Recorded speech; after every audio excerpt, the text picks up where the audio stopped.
అనేక మంది స్థానిక నాయకులు వీరన్న గారి ఆధ్వర్యంలో, కిషన్ నాయక్ గారి ఆధ్వర్యంలో, మా తమ్ముడు పవన్ గారు మాధవ్ గారి ఆధ్వర్యంలో చేరడం జరిగింది. మరి జాగృతిలో నాయకుల కార్యకర్తలందరికీ కూడా ధన్యవాదాలు తెలియజేస్తున్నారు. మరి ముఖ్యమంత్రి రేవంత్ రెడ్డి గారు పదే పదే కేసీఆర్ గారు అసెంబ్లీకి రావాలని రంకెలేస్తున్నట్టుగా కనబడుతుంది.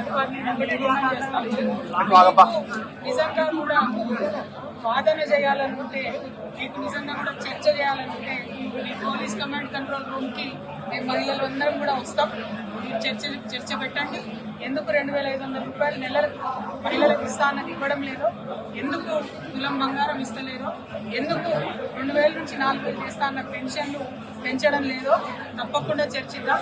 అంతేగాని చీటికి మాటికి కేసీఆర్ గారి పేరు చెప్పి మీరేదో డైవర్షన్ పాలిటిక్స్ చేయాలని చూస్తే తెలంగాణ ప్రజలేం అమాయకులు కాదు. మీరు చేయనటువంటి విషయాన్ని ఖచ్చితంగా వెంటబడతాం. మీరు చేసినామని చెప్తున్న విషయాల్లో ఉన్నటువంటి మోసాన్ని కూడా ఎండగడతామని చెప్పి ముఖ్యమంత్రి గారిని డిమాండ్ చేస్తా ఉన్నారు. Thank you. జై తెలంగాణ.